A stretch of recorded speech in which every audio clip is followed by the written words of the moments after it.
নমস্কাৰ জেআৰজি ব্লগলৈ পুনৰবাৰ সকলোকে স্বাগতম জনাইছোঁ। আজি আমি আলোচনা কৰিবলৈ লৈছোঁ চেণ্ট্ৰেল ইণ্ডাষ্ট্ৰিয়েল ছিকিউৰিটি ফ'ৰ্চ অৰ্থাৎ কেন্দ্ৰীয় ঔদ্যোগিক সুৰক্ষা বলত খালী হৈছে বহুতো পদ। এই কনষ্টেবলৰ পদসমূহৰ বাবে কোনে কোনে আবেদন কৰিব পাৰিব আৰু পদসমূহ কি কি সেই সম্পৰ্কে আজি ভিডিঅ'টোত আমি আলোচনা কৰিম। Organisation name central industrial security force, job type হ'ব CISF Recruitment, পোষ্ট নেম হ'ল কনষ্টেবল আৰু vacancy 787।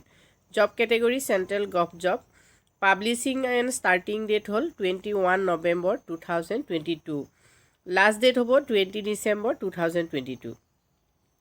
Application mode online. Pay salary চাওক 21,700 to 69,100। জব লোকেশ্যন হ'ব এক্ৰছ ইণ্ডিয়া অৰ্থাৎ ভাৰতৰ ভিতৰতে এপইণ্টমেণ্ট হ'ব। এলিজিবিলিটি ক্ৰাইটেৰিয়া হ'ব experience must have a certificate, degree of 10th or must have an equivalent qualification। অৰ্থাৎ দশম শ্ৰেণী উত্তীৰ্ণ হ'লে আপুনি এই পদবিলাকৰ বাবে আবেদন কৰিব পাৰিব, লগত কিন্তু ডিপ্ল'মা লাগিব। অৰ্থাৎ কনষ্টেবলৰ বিভিন্ন ধৰণৰ পদ ওলাইছে, পদসমূহ এবাৰ চাই লওক কেনেকুৱা ধৰণৰ আপোনালোকৰ ডিপ্ল'মা লাগিব। নেম অফ পোষ্ট চাওক কনষ্টেবল কুক, মেলৰ আছে 247, ফিমেল হ'ল 27।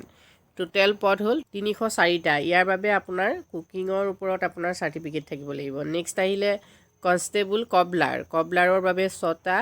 কনষ্টেবল টেইলৰৰ বাবে 27। তাৰপিছতে আহিলে বাৰবাৰৰ বাবে 102, ৱাছাৰমেনৰ বাবে 118, চুইপাৰৰ বাবে 199। নেক্সট আহিলে পেইণ্টাৰৰ পদ এটা। মেছনৰ পদ আহিছে 12। নেক্সট প্লাম্বাৰৰ হ'ল 4, মালিৰ হ'ল 3 আৰু ৱেল্ডাৰৰ হ'ল 3। Aggregate post 779। ইয়াতে বেকলগ কেইটামান আছে, বেকলগ কেইটা সম্পূৰ্ণ কৰি 787 হয় পদসমূহৰ বাবে আপুনি তেতিয়াহে আবেদন কৰিব পাৰিব যদি আপুনি 18 বছৰৰ পৰা 25 বছৰৰ ভিতৰত হয়, আৰু ইয়াত এজ ৰিলেক্সেশ্যন থাকিব। গতিকে সম্পূৰ্ণ নটিফিকেশ্যনখন আপোনালোকে ডেছক্ৰিপশ্যন বক্সৰ লিংকত গৈ চাই ল'ব।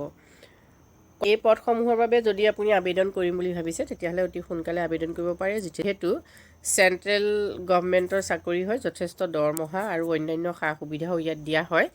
যদি আপুনি দশম শ্ৰেণী উত্তীৰ্ণ আৰু ভাল এটা চাকৰিৰ সন্ধানত আছে তেতিয়াহ'লে আপুনি এই পদসমূহৰ বাবে আবেদন কৰিব পাৰে।